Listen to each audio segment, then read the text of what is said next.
Max Verstappen and Red Bull haven't just beaten Ferrari and Mercedes this season, they have dominated them. At times, it's looked like Verstappen has had a nitrous oxide system fitted in its RB18 and glue on his wheels in the corners. Of course, that isn't possible, but it would explain the RB18's incredible cornering and straight line speed, a 1-2 combo that you normally don't see in F1 cars. There are loads of theories about how they've managed this, and today, we're going to look into them and see if we can tell you the likeliest reason for their dominance. Let's start off by looking at some data from the Italian Grand Prix to see just how Red Bull managed to beat Ferrari there. Then we'll check out the actual cars, see what's going on the RB18 that makes it so damn good. In Italy, the starting grid was a bit of a mess thanks to 9 drivers getting penalties for a variety of reasons. In qualifying, Leclerc actually managed to set a faster lap time than Verstappen by 0.145 seconds. This hasn't been uncommon all season though, with Leclerc claiming 8 pole positions in 16 races, while Verstappen has only managed 4. Interestingly though, Verstappen has managed 5 fastest laps this season to Leclerc's 3, which came in the first 3 races of the season. There are a few points we can take from this. The Ferrari is fast over 1 lap, but only when it has brand new tyres, such as late on in Q3 during qualifying, when teams bolt on fresh tyres to set the fastest lap possible. The other point is that during the race, Red Bull were able to achieve far better lap times without completely shredding their tyres, which is what happens when drivers push to set fastest laps. Tyre degradation happens for a whole host of reasons, and there are more things that can affect it than we can possibly name. Importantly though, the level of downforce tends to have a very big effect. More downforce means less tyre slipping, which is one of the main causes of tyre degradation. We think this difference in setting fastest laps in the race versus qualifying is a symptom of difference in downforce levels and where the two teams find their lap time. We'll come back to that later though. First, let's look at the actual race in Italy. The podium at Monza was topped by Verstappen, then Leclerc, then Russell, all of whom started on the soft tyre. While Leclerc started on pole, you would have expected him to be setting the fastest laps early, thanks to clean air in front of him. He broke out of DRS range of Russell before DRS was even enabled as well, so the pack behind him didn't have a DRS train pulling them along. Just quickly, before we do some lap time deep dives and look at the design choices that make Red Bull so fast, I want to give our sponsor Surfshark VPN a shout out. If you don't know what a VPN is, then you definitely should, because nowadays, you never know who might be watching what you do online. Maybe you write a George Russell fanfiction blog for all those George Russell stans out there, but you're worried about people finding out you're the author. It's fine, we would be embarrassed if that was us as well. That's where Surfshark VPN comes in. Surfshark uses military-grade encryption software to basically blur out everything you do online, so even your super clingy girlfriend can't find out about your blog. Surfshark also protects you when you're at your local Grand Prix, logging onto their public Wi-Fi. No more risking getting your data stolen on unprotected Wi-Fi. Thanks to Surfshark encryption, all of your data is completely hidden from anyone trying to get hold of your details.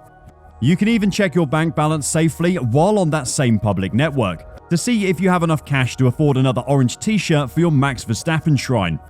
Even if your VPN connection drops, Surfshark has a kill switch that will disconnect you from the Wi-Fi network the second you're no longer safe. If that sounds like something you need, then get Surfshark VPN at surfshark.deal/gpculture and enter promo code GPculture for 83% off and 3 extra months for free. Anyway, back to that first stint at Monza. Despite Max Verstappen having to charge through the field in the first few laps, while Leclerc had clear track in front of him, Max still managed to either match or better Leclerc's times until the Ferrari driver's first stop. When Leclerc came out on fresh medium tyres on lap 12, he was faster than Verstappen, who was then on old softs. But after Verstappen stuck on fresh mediums on lap 26, the race was over. On the second stint, with both drivers on mediums, Leclerc never managed to lap quicker than 1 minute 25.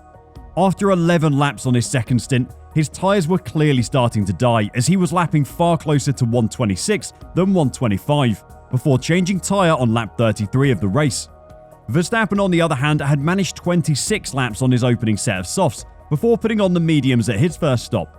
While Leclerc had struggled to get below 1 minute 25 seconds a lap, Verstappen was comfortable at 1:25 a lap. That lap time was clearly a target for Max, allowing him to maintain a 10-second gap behind Leclerc, meaning when the Ferrari driver pitted, Max ended up comfortably ahead. The safety car meant that the lap times for the third stints are irrelevant, but the point is, Max was able to comfortably lap faster than Leclerc, while also being able to hold onto his tyres for much longer, basically not losing any lap time through either of his 2 racing stints. Like we said earlier, the fact that Red Bull are so much kinder to their tyres than anyone else means they must be producing more downforce, but at a track like Monza, that's normally a bad thing. This is where aerodynamic efficiency comes into play, the real reason that Red Bull is beating Ferrari so convincingly. The rear wing choices of the top 3 teams at Monza, the track which has the most lap time sensitivity to straight line speed, reflected very clearly the big spread in aerodynamic efficiency between their cars. It confirmed in a much more emphatic way the indications suggested from other tracks this year, which is that Red Bull clearly has the most efficient aerodynamics and the Mercedes the least, with Ferrari somewhere in between. All 4 power unit suppliers are adamant that from their analysis of GPS traces, there is a tiny spread in performance between the strongest and weakest. Therefore, any differences we see at Monza are a reflection of the respective drag of the 3 main cars. But the drag of the cars is also a function of the amount of rear wing each team decides to use. The more efficient a car's downforce, the more rear wing area it can justify. Downforce always induces drag, but the optimum compromise between the two will vary from track to track and car to car. Aerodynamic efficiency is how much extra drag each increment of extra downforce induces. So a more aerodynamically efficient car will produce less extra drag for each increment of extra downforce. At Monza, there was a whole host of low downforce wings on display, with Toto Wolff joking that he would choose to not run a wing if he could. Definitely not advisable on an F1 car, but you get the point he's making. Red Bull's Monza rear wing had more surface area than either of their rivals. Its main plane was dished, in contrast to those of the Ferrari and Mercedes, which were completely flat. Although the RB18 main plane was much smaller than usual, its dish contours would ensure a bigger pressure differential between its upper and lower surfaces, and therefore more downforce and drag. Red Bull were able to go completely against the standard logic at Monza and keep their downforce levels relatively high compared to the rest of the field. If Red Bull and Ferrari had the same aerodynamic efficiency, they would have been slaughtered by the Scuderia on track, but that didn't happen. The RB18's aerodynamic efficiency allowed it to be as fast as the Ferrari and faster than Mercedes on the straights, despite carrying more wing. Ferrari had a tiny and flat main plane, a single flat beam wing, and less flap area than Red Bull, but more than Mercedes.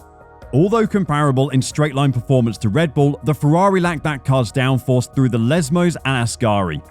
It was through the corners of the Italian Grand Prix that Red Bull won the race. Their extra downforce meant they didn't have to worry about sliding on the tyres and wrecking them, so Max was able to consistently lap just fast enough to stay ahead of Leclerc. The improved downforce also meant they were faster through those corners, which helped Max make his way quickly through the field early in the race. And thanks to their aerodynamic efficiency, they didn't lose any time to Ferrari on the straights either. It has been said before, but we'll say it again. Red Bull and Adrian Newey have managed to design a car that far surpasses any other on the grid this year, thanks to how it's able to produce so much downforce for such little drag. How have they managed it? Well, if we knew that, we'd be selling the information to every other team on the grid, not telling you on YouTube. What we do know is that it makes them a scary prospect for the rest of the new ground effect floor era. Want to know more about what's happening in F1? Then click the video on your screen and I'll see you there.